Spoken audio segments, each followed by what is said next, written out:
tayo nung wala pa po ang kasalanan. Ayan, napakalinis po natin. Ano po?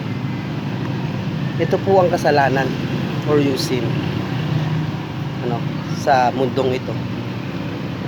Ano po? Dahil po, ayan, ito po yung naging resulta natin. Ano po?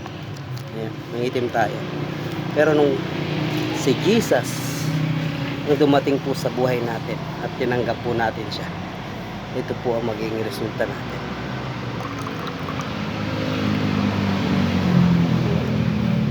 Unti-unting nawala ang ating kasalanan. Diba? Nawala po ang ating kasalanan. Ano po? At ang Panginoon po natin, kahit po anong gawin ng kasalanan sa mundo, hindi po matatalo ng kasalanan ng Panginoon.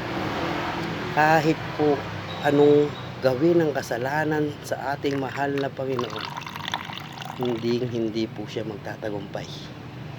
Mga mahal kong kapatid, ganyan po kabuti ang ating mahal na Panginoon.